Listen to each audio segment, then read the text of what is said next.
Good morning, everyone.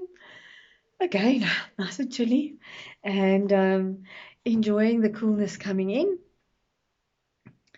Um, and I wanted to talk to you about Utopia.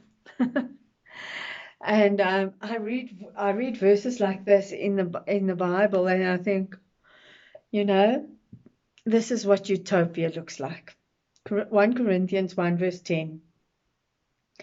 I appeal to you, brothers and sisters, in the name of our Lord Jesus Christ, that all of you agree with one another in what you say, and that there be no division among you, but that you be perfectly united in mind and thought.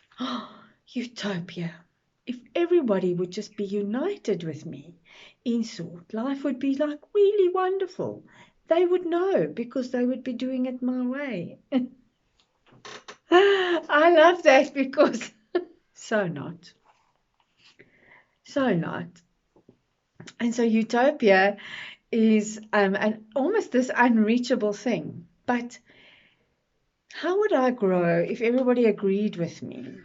How would I understand? So if everybody agreed with the very first philosophers and spiritual men and scientific men and the earth is flat, how would I grow if I would not grow out of that? If I would not want to learn more, if I would not want to be different, or if I would not consider that maybe somebody else knows better than me about something. Utopia, is that really a place where everybody does everything that you want? It's really not.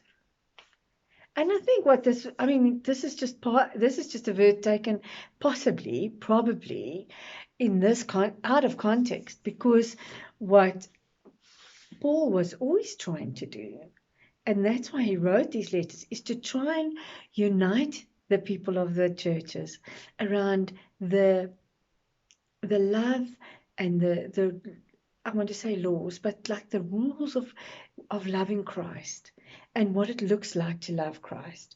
And it's not about arguing about who loves Christ more. It's just about loving Christ as much as you can and doing the good that he asks you to do. And I think that's what this verse is most about. It's about living in your community with like-minded people, and those like-minded people are the ones that love Christ. Sometimes we understand Christ's love differently, but the outcome, the fruit of that love still looks the same.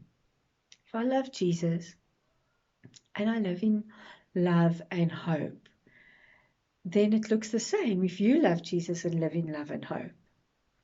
We might disagree on certain aspects because our lives have been touched differently, or we're on a different path, on the same path but at a different place.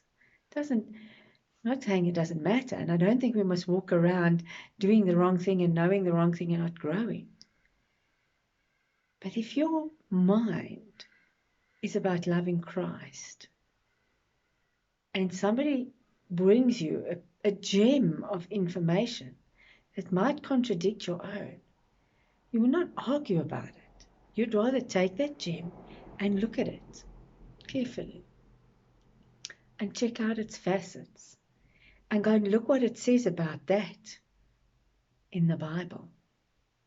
And you might find that that thing that you knew might need to change ever so slightly, because that's what we do in this journey.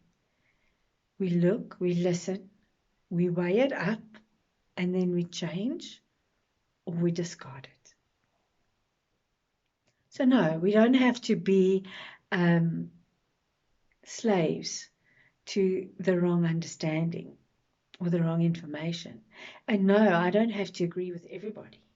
And no, I don't have to make it look like utopia when it isn't. But God does require a certain amount of balance and growth.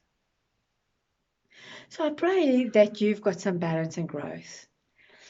And if you aren't thinking like-mindedly about your community or about things in your communities, then maybe it's time to change community.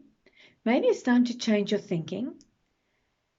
And maybe it's time just to go to the Bible and understand what the Bible is saying. Search, keep searching. And while you're doing that, have a wonderful day, and we'll speak again